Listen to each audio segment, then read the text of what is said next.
Everyone talks about baseball being a business, governed by the cold calculation of yen and cents, where loyalty is simply a line item in a contract's risk assessment. But what if I told you the single most dominant pitcher in NPB history for the last 3 years, a man who secured 2 straight most wins titles and personally delivered a championship trophy, willingly walked away from a guaranteed contract worth billions of yen and lifetime job security, only to return to the organization that initially drafted him, an organization that could only offer him a fraction of the money and infinitely less security? This isn't a fairy tale of nostalgic return. This is the bitter, stunning reality of Arihara Kohei's departure from the Fukuoka SoftBank Hawks, a move that didn't just expose a negotiation failure, but ripped open the raw, vulnerable heart of the mighty Hawks organization. That chilling breakdown of allegiance, the true cost of loyalty versus contract value, is exactly what 609 True News will uncover with you right now. The official commentary from the Hawks headquarters, the Daihonei, was initially brief, cold, and calculated, delivered by director Nagaizumi Tomonori. We received the refusal yesterday. That phrase, clinical and utterly lacking in emotion, spoke volumes. It sounded less like a business leader announcing a failed negotiation and more like a general admitting a major strategic defeat. For SoftBank, this was a disaster of the highest order, a shockwave that reverberated through the entire league, precisely because they are SoftBank. They don't lose bidding wars. They simply increase the price until the opponent folds. They certainly don't lose internal retention battles for their aces.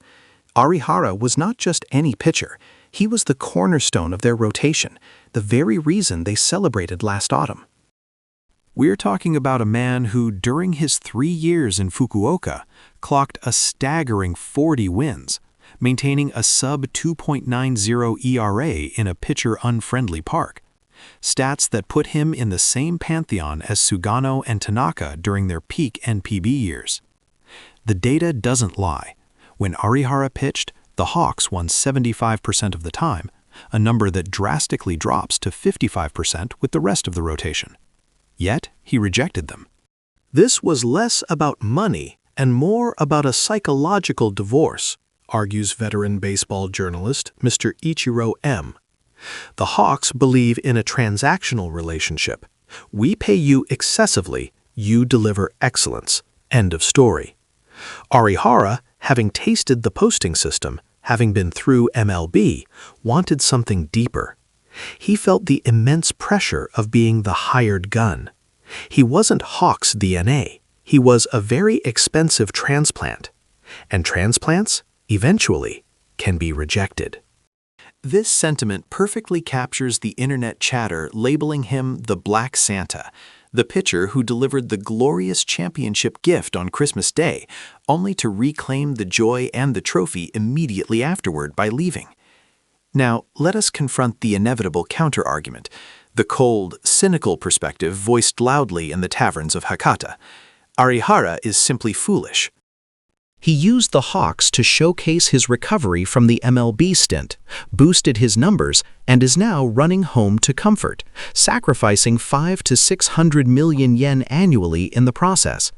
He is undermining the seriousness of professional baseball. Many assert that true competitors seek the maximum market value and the strongest roster. Abandoning both for sentiment is amateurish. But this perspective utterly fails to account for the emotional weight of his career trajectory. Think back to 2020. Arihara left Hamu via posting, carrying the guilt that he was abandoning his teammates at a low point. He had his Rookie of the Year season in 2015, contributed to the 2016 Japan Series win, but when he left, he knew Hamu was staring down a serious rebuild. His time in the US was rocky, and when he returned to NPB, the Hawks offered the quickest path back to dominance. That 3-year contract was a professional obligation, a necessary detour. But the heart always belonged to Hokkaido. As our fictional source, former Hamu scout Kenji put it, he was fulfilling a debt.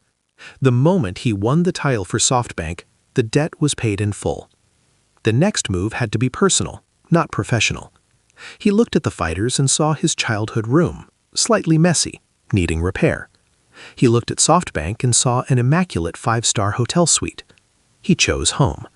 The emotional climax here lies in the timing and the depth of the Hawks' shock. Director Nagaizumi's brief statement hides institutional fury. SoftBank leadership, used to attracting and retaining talent through sheer financial force, genuinely did not prepare for a scenario where money was irrelevant. We learned, through highly placed but unverified sources, that the final offer from SoftBank was not just competitive.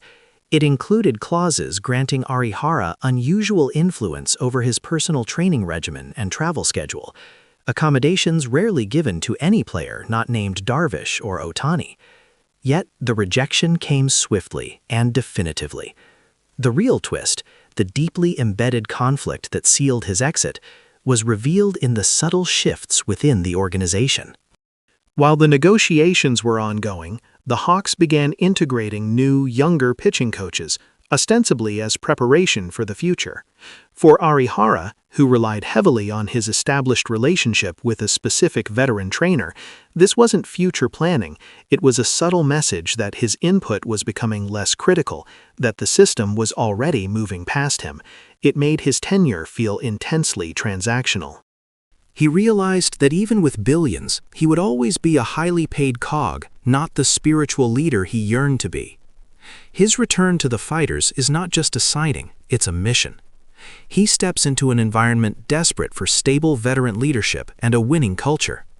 He walks into a situation where, despite the difference in salary, likely a $500 million decrease, he is seen as the savior, not just the employee. The immediate impact is psychological.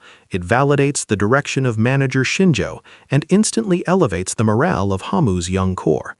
It is the ultimate expression of prioritizing legacy over longevity, proving that even in the modern hyper-capitalized world of NPB, some players still weigh the intangible value of home above all measurable statistics. Did Arihara make the right move prioritizing legacy over longevity, or did he commit a financial and strategic blunder that will haunt his final years? Let us know your take in the comments below. If you want more deep dives into the secret history and underlying emotional conflicts of NPB, make sure you smash that like button, share this video with your fellow fans, and hit subscribe to join the 609 True News community. Until next time, keep watching the Diamond.